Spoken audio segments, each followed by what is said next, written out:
So welcome back to another edition of Wine and Dine, brought to you by the Saltwire Network. So this week we're talking about fermented foods.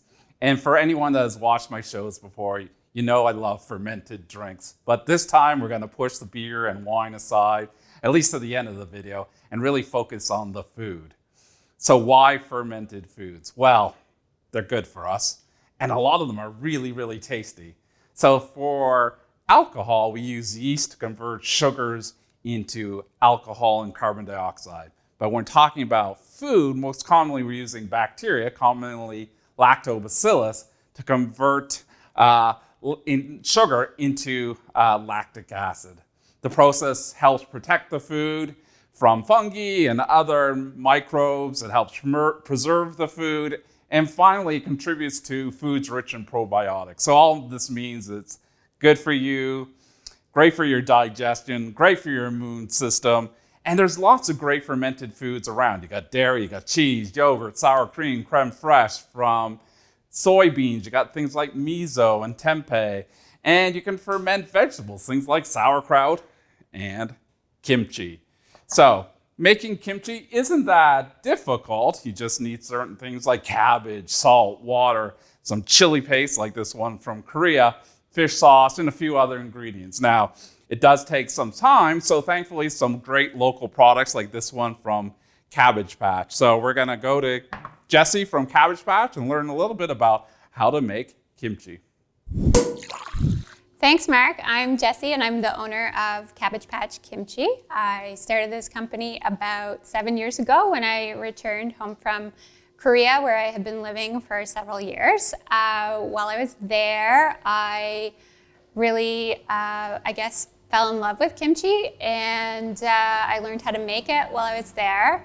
And when I came home, I couldn't find it readily available, so I decided to start making it, and for my own consumption, and then ended up selling it at farmers markets in Halifax, and people responded to it. They really liked it, and it grew quite, organically.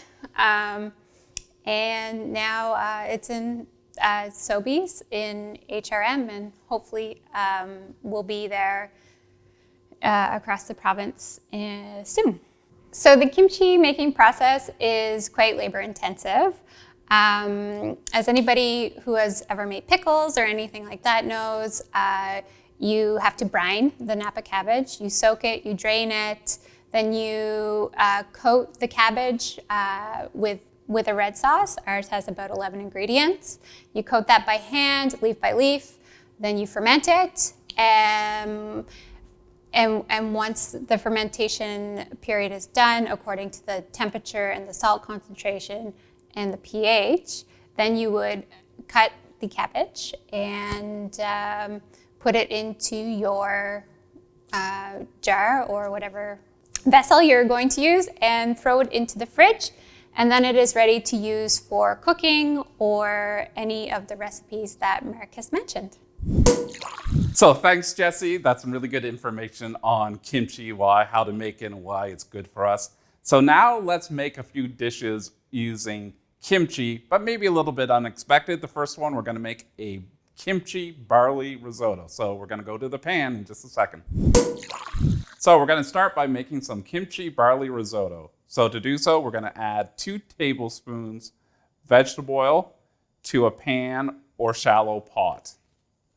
Then we're going to sweat off the whites of 4 scallions or green onions. So we're going to sweat those, let those soften up, and then we're going to continue on in the process. So now that we have our scallions nice and soft, we're going to add in about a teaspoon each of ginger and garlic. We're going to let that get fragrant, which only takes 15 seconds, 30 seconds. Now we're going to add 2 cups of pearl barley. We're going to stir that. We're going to try to get as much oil on the barley as possible. And then we're going to add some wine. Okay, so our barley is nice and toasted now. We're going to add about 1/3 cup of white wine. And we're going to let that absorb into the barley. Once that's absorbed, we're going to move on to the next step. So now that our wine is absorbed by the barley, we're going to add our stock. So we're going to add just a little at a time. You can do a ladleful or about 1/4 to 1/2 cup. And then again, we're going to stir this.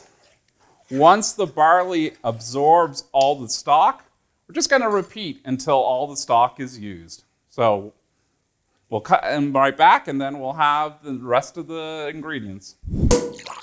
So now that we've cooked the barley with all the stock, about 5 cups, we're going to stir in some mushrooms, about 1 cup. Then to kind of add some seasoning, we're going to add about 3 tablespoons of kimchi juice. So right from the jar or right from your bowl. We're going to add 1 tablespoon of soy sauce, about 1 teaspoon of sesame oil,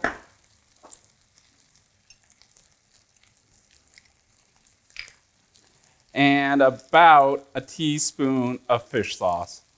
Stir that up, and we're ready to go to the plate. So now to finish it off, we're going to cook an egg sunny side up. So a little bit of butter into our pan. Get that nice and hot.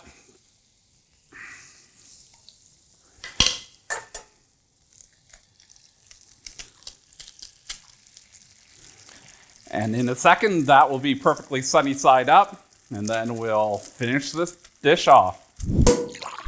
Okay, so now we just have to plate it up. So we've got our kind of barley risotto flavor with all that delicious kimchi juice, soy, and sesame oil. Super fragrant. So just into the bowl it goes. Then to add, we're going to add in some kimchi just to give it a little tanginess and a little fire. I sauteed off a little veg that can go on the side. We're going to add a little bit of carrot stick just to give it a little bit of pop and color. Finally, we're going to add our sunny side up egg. Last little thing, a little bit of green onion just to give a little contrast and color. And there you have kimchi barley risotto. Enjoy. So now we're going to make a super fun dish. It's a kimchi grilled cheese sandwich. So we're going to add a little bit of butter to a pan. Now for the sandwich, we've got Parmesan cheddar and kimchi, buttered each side. Into the pan it goes. 3 to 5 minutes on each side until nice and golden brown and the cheese is melted. And then we're going to have a delicious, easy to make recipe that's made with locally made kimchi. Okay, so we're back. I want to thank Jessie from Cabbage Patch Kimchi for her contribution to today. What's left to do? Well, I'm going to have a good bite of one of these kimchi grilled cheese sandwich, and we'll see you soon on another episode of Wined and Dined. Cheers.